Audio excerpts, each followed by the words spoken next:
this is the type of case that you want to go after the tabloids aggressively if you're the prince to try to get them off your back.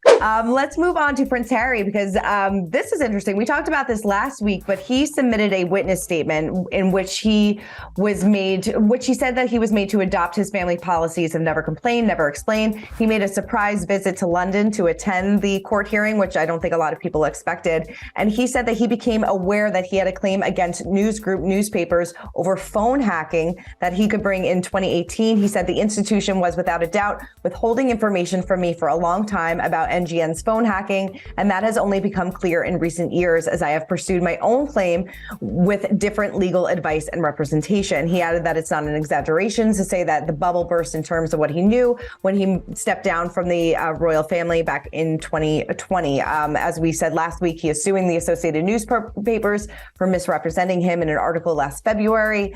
They said that they tried to put a PR spin on his fight with the British government. So were you surprised that Harry flew to London to be present for this, since it's not on trial yet?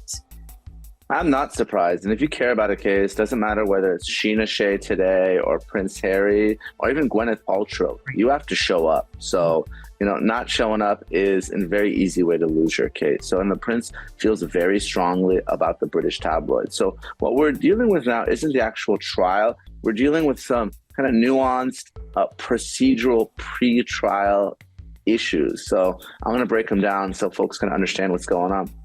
One of the biggest issues is, why did the prince wait so long to bring these claims, right? If this happened more than a decade ago, why is he filing now? Why is everyone, Elton John, Liz Hurley, all these British celebrities doing it now? So the prince's argument is that the institution, that's what he calls the royal family, basically kept him in the dark. He didn't have information about these claims because they did not want to sue the British tabloids. So that's going to be his argument as to why there was a delay in bringing this case.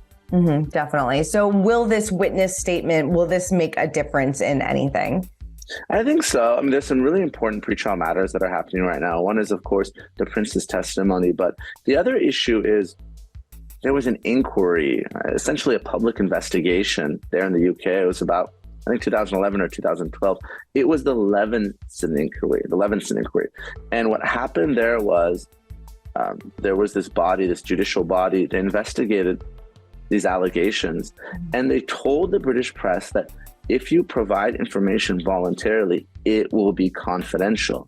But now the plaintiffs in the case, such as Prince Harry, want to use the information that the tabloids provided this inquiry in their civil defamation case. And the judge is going to need to rule, is this okay? They provide the information with understanding to be confidential. It wouldn't be used against them, but can it be used against them now? Interesting. And it's also interesting that he's kind of slamming his family in all of this as well, saying they kind of covered things up to benefit the tabloids, which, not surprising, but just another interesting little tidbit. So what do you foresee happening if this does go to trial? And do you see this going to trial then? I think it will go to trial because this isn't a case about money, right? This is a case about sending a message. And we know how the prince and his wife feel about the tabloids, especially there in the UK. So we have always said sometimes the best defense is a good offense. And I think this is the type of case that you want to go after the tabloids aggressively if you're the prince to try to get them off your back. For more news, content, and exclusive interviews, make sure to hit the sub, like, and bell button down below and visit usmagazine.com.